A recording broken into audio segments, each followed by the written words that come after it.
All right, welcome back to my live stream. This is Charu Karthike, and you're watching In Context. We are talking about the results of elections to the assemblies of 4 states and 1 union territory today. We've been tracking the results since morning. We saw what the early leads from the election commission looked like, and now we're pretty much heading towards the final count. A lot of seats have been declared by the election commission, so the winners are very clear. Let us look at what the situation is looking like at this point of time. According to, first, we will look at what the election commission is saying, and then we will go on to what media organizations are saying. I hope you can see once again the election commission's page on your screen. Sometimes it takes a couple of seconds.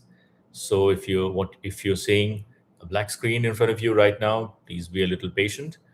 In just a couple of seconds, the page will appear on your screen. So this is what the homepage of the election commission is looking like right now. Let's start with West Bengal. Data for 292 out of 294 seats is out. A lot of seats have been declared. 33, 43, 44. So results on 44 seats have been declared, while on the rest, all leads have been declared. So let us now look at West Bengal in detail. For the BJP, the election commission is giving a 205 figure. That's more than two-thirds majority in the state assembly. Remember, in the West Bengal assembly, there are 294 seats, and the magic figure required to form the government was 147. BJP appears to have achieved that number long ago, and now it is headed towards a two-third majority. It's a sweep. What the picture that is looking like right now. BJP, according to the election commission, has already won 33 seats and is leading on 172. So that's a total of 205. Trinamool Congress has won 10, leading on 72. So that's a total of 82. It's a far cry from what the Trinamool Congress had last time around in the 2021 results.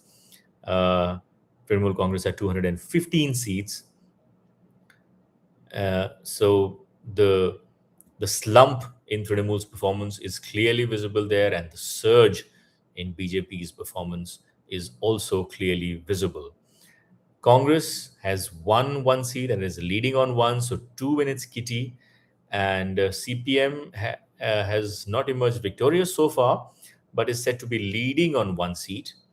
So it might eventually get one in its kitty. Let's look at this one and what's the margin like. The margin is of 12,000 votes, and 12 out of 18 rounds of counting are over. So it looks like the possibility of some change happening on this seat is very low at this point of time. So I guess we can consider that this seat will eventually go to the CPM's kitty. So CPM gets one, Congress gets three, AJUP gets two. Remember, we've been tracking some of the hot seats since morning. Bhawanipur, which is the Chief Minister Mamata Banerjee's seat. Mamata Banerjee continues to be leading from there. A lot of counting still remains at this seat. Only 13, if you can see here, status of EVM round, only 13 out of 20 rounds have been completed. So 7 more rounds to go. So this is going to take some time. Mamata Banerjee is leading by 5,349 seats, and BJP's face, Shuvendu Adhikari's trailing by 5,349. Shuvendu is also contesting from Nandigram, and he was ahead there. He continues to be ahead there with a margin of 3,199 votes, 91 votes, and Trinamool Congress is at number 2. The vote share has also been showing a fascinating story since morning. BJP 45, so a 7% surge from last time. Trinamool Congress at 40, nearly 41, so a 7% slump from last time. The CPM has managed a 4%, 4.31% vote share, and Congress has 3.16% vote share. These are the third and the fourth largest parties in terms of vote share. One interesting thing that we haven't looked at since morning, and maybe we could have a look at that phenomenon in this live stream, is what has been the impact on the seats that were said to be most affected by the SIR, the special intensive revision of the electoral rolls, which were eventually were very controversial. The opposition parties moved Supreme Court. Uh, More than 90 lakh names were removed from the voters list, 27 lakh of them only because of spelling mistakes and issues like that. So uh, it was said that in the Murshidabad district, some seats had seen maximum deletions, deletions in tens of thousands of numbers. So let's look at how those seats have done. Uh, the seat with the biggest uh, margin of deletions or maximum deletions was Shamsherganj in Murshidabad. And let's see which way has Shamsherganj gone. Remember, there were riots also in Shamsherganj, and there was this assessment that a lot of people uh, who used to be Trinamool supporters earlier had switched their loyalties to the BJP because there were reports that BJP leaders led by Shivendu Adhikari had probably helped them during the riots, kept them safe, and they wanted to pay the BJP back in kindness and therefore choose BJP again. That does not seem to have happened. Has BJP as of now stands third on this seat, and it is trailing massively. The number one is Trinamool Congress, and this seat has been declared. All the rounds of voting are complete. Trinamool Congress has won this seat. Mohammad Noor Alam of the Trinamool Congress has won this seat by a margin of 7,587 votes. Not a very large margin, but still significant. And number two, Congress is at number two. Third is an independent. Four is RSMP, and independent Nota has not had a big impact. So the seat where maximum SIR deletions took place has gone to Trinamool Congress. That's a very significant thing to remember. Let us look at the seat with the next maximum number of deletions. This was Lalgola, also in Murshidabad, said to be the district with the maximum Muslim population as well, with the maximum seats which are Muslim dominated. So let's look at Lalgola. Lalgola is a seat where 55,420 votes had been deleted. This seat uh, also appears to be going to Indian National Congress. 20 out of 20 rounds of counting have finished in this seat. I don't know why it is yet to be declared, because the victory is clear. All India Trinamool Congress appears to have won this seat. Maybe in a short while from now, the Election Commission's website will reflect this change. And the Trinamool has won with a massive margin, 18,960 votes. BJP again has stood third on this seat as well, and it's the Congress which is at number two. But even then, the margin between number one and two, Trinamool and the Congress, is huge. It's of almost 19,000 votes. That's a big margin. So two big seats where maximum deletions took place, they've gone to Trinamool, Shamsherganj and Lalgola. There are two more in the same district, Murshidabad. One is Bhagwan Gola. So let us look at Bhagwan Gola. Bhagwan Gola had seen 47,493 deletions. Bhagwan Gola has also gone to Trinamool. Counting is complete here. 21 out of 21 rounds are finished. All India Trinamool Congress's Riyad Hussain Sarkar has won this seat by a margin of 56,407 seats. It's a massive margin. Number two is the CPM. CPM has polled 49,590 votes. That's significant for CPM to emerge as the runner-up in this seat. The Indian National Congress is at the third position, and BJP is in the worst position here. It's on the fourth position. Um, the BJP candidate Bhaskar Sarkar won only 23,104 votes. So this is the third seat where the largest number of deletions took place. This has also gone to Trinamool. Uh, Let us look at the last remaining in Murshidabad, which was in the discussion, which had seen a lot of headlines, again where a large number of deletions had taken place. This seat is Raghunath Ganj. It's also in Murshidabad, and here 46,100 deletions had taken place. Let's see how this seat is doing. Here too, finish. The counting has finished. This is yet to be declared, but the result is very clear. This seat too has gone to Trinamool Congress. Akhruzzaman of the All India Trinamool Congress has won this seat by a margin of 40,555 votes. That's a large margin. Once again. Number two, once again, here is the Congress, and BJP on this seat too is at the third position. BJP candidate is trailing or lost by 53,725 votes. CPM is at number 4. AIMIM is at number 5, winning 5,885 votes. That's an interesting seat, one of the rare seats where AIMIM is in the top 5. So we've seen that the 4 seats in Murshidabad district, which saw maximum deletions under SIR, although these 4 seats have gone to the Trinamool Congress. Now, we do need to take a look at all the seats where a large number of SIR deletions took place, and then put out a picture. That will not be possible before tomorrow, before looking at all the results in detail.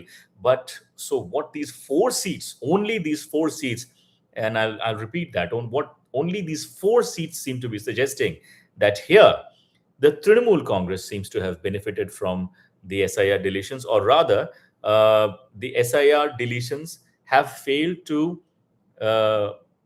dent the Trinamool Congress's popularity in these areas, and the BJP has fared really poorly on these 4 seats where maximum SIR deletions are said to have taken place.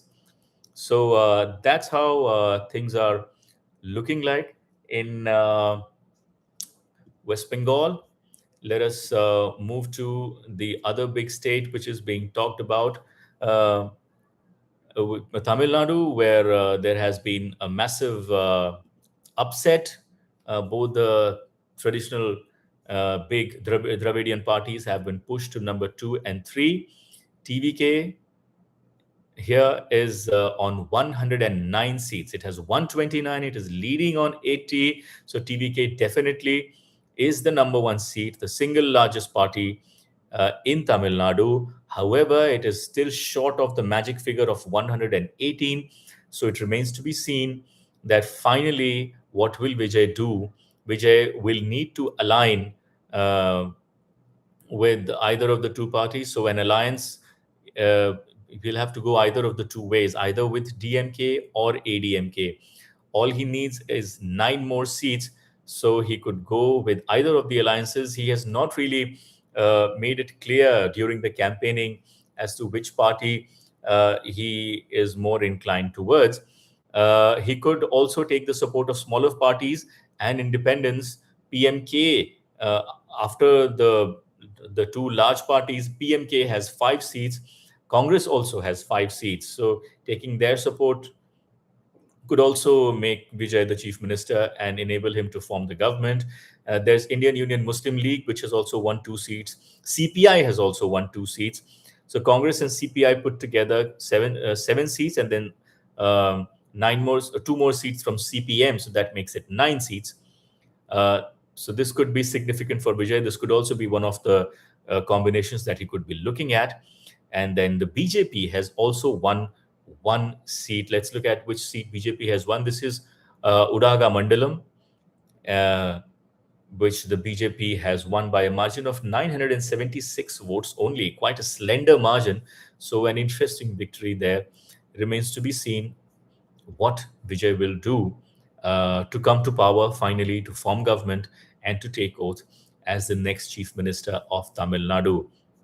Kerala, it has been clear since morning that it is headed towards Congress now. Congress has taken the state back after a gap of 10 years. Congress-led UDF is all set to form the government there.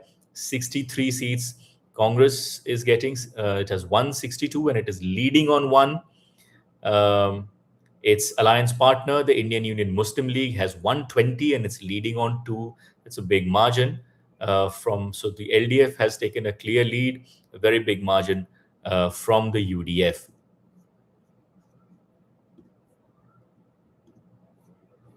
Assam story has been clear since morning.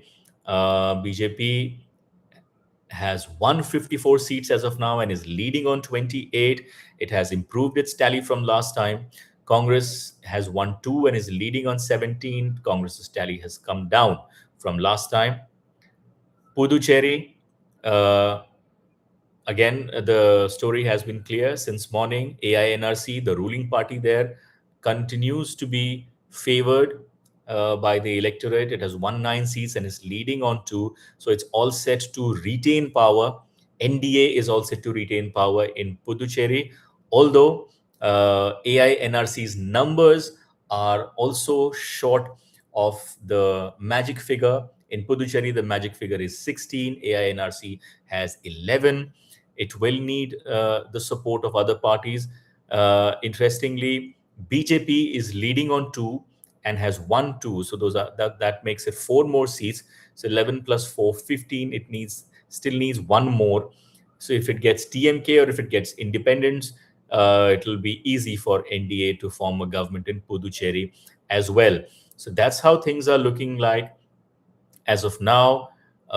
In 3 states, there have been upsets. In West Bengal, the ruling party is going out of power. In Tamil Nadu, the ruling party is going out of power. And in Kerala, the ruling alliance is going out of power.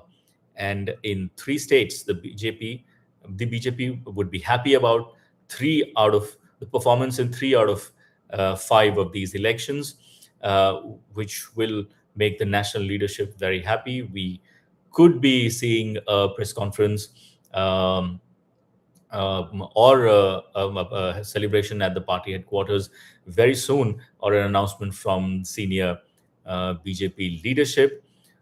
These elections have been bad news for Mamata Banerjee and the Trinamool Congress, and worse news for the CPIM, because the last fortress of the CPIM, which was Kerala, has now fallen. So this is probably the first time in several decades that the CPIM is not in power in any state in India. So which means that the CPM is looking at a sort of a virtual extinction from India's electoral contests. Of course, it has won a few seats and it is leading on a few seats in several states. So its electoral footprint continues to be very much there. But the fact that this is the first time that it's going to be out of power in any state, will certainly make for creation or the rise of several demands for introspection within the party circles as to which way the party is going, and does it need to reinvent itself or do something new to catch the fancy of to catch the political imagination of the voters in states where it used to be popular earlier. And that's all in this live stream. Um, I What we are really looking at is almost a conclusion of the counting process now. This the picture which has emerged so far, or the picture which is emerging right now, this picture, it is unlikely that this picture is going to change. So I will be doing another live stream only if there is a significant change in this picture, or there is a significant announcement or an event that happens in the next couple of hours. Tomorrow, I intend to be back with some deeper analysis with some experts about the implications of these elections, what shaped this electoral verdict that we saw today, and what are going to be its implications in the near future for all the states where elections were held, as well as for national politics. But that's all I have time for in this live. So thank you so much for joining. Do subscribe to In Context if you've not done already, and share these videos with your friends and in your professional circles also, and let them know about In Context. If and remember, this is a space where if people, this is a space for those people who are tired of shouting debates and who are looking for clarity and deep analysis of the context behind the political developments that are shaping the country at this point of time. Thank you so much for joining in this live stream. I'm Charu Karthike, and you're watching In Context.